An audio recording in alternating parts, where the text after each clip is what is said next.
YouTube channel officially संतोष को। Friends आज वीडियोटी हूँ कि पीएम किसान 14तम किस्ती विषय जहाँ आम अपेक्षा करते 14तम किस्ती केबे आसो तार कौन ऑफिशियल अनाउंसमेंट हो नाला कि बर्तमान केउ दिन आसो तार ऑफिशियल अनाउंसमेंट बर्तमान हो सारी केउ डेट्रे आसो सेटा आज वीडियो जानिबा।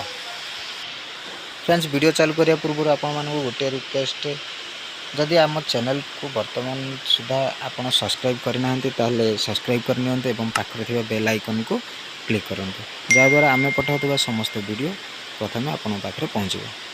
फ्रेंड्स पीएम किसान योजनार 14तम किस्ती केबे आसो तार ऑफिशियली अनाउंसमेंट हो सारी।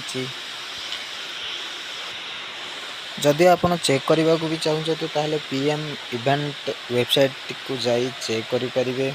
सेठी संपूर्ण भाव में डेट लिखा अच्छी देखो friends PM Narendra Modi to transfer 14 installment to 8.5 crore PM Kisan beneficiary and interact with farmer 27 July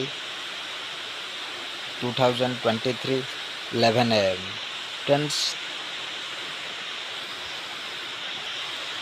friends PM Kisan योजनार 14तम किस्ती 27 जुलाई 11टा समय ट्रांसफर करा जिवो।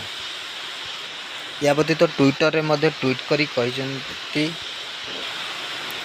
देखो फ्रेंड्स ये ट्विटर में ट्वीट करी कहिसंती देखो माननीय प्रधानमंत्री श्री नरेंद्र मोदी 27 जुलाई 2023 को श्रीकर राजस्थान में 8.5 करोड़ से अधिक प्रधानमंत्री किसान सम्मान निधि योजना के लाभार्थियों के बैंक खातों में 14वीं किस्ती हस्तांतर करेंगे।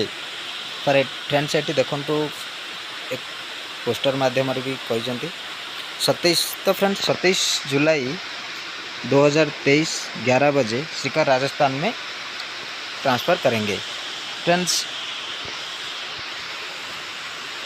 14तम किस्ती पाइबा को आपन प्रथम आपण बैंक अकाउंट सहित आपणकर आधार कार्ड लिंक करिया पड़ियो कारण यही थर 14तम किस्ती आधार कार्ड माध्यम आधार कार्ड बेस माध्यम आपण बैंक अकाउंट रे ट्रांसफर हो। जदि आपण अकाउंट सहित बैंक अकाउंट लिंक अच्छी ताहले आपण पाई परिबे। तो फ्रेंड्स जल्दी करंतु आपण बैंक अकाउंट सहित आधार लिंक एवं KYC करंतु नचेत आपण पैसा पाई परिबेनी।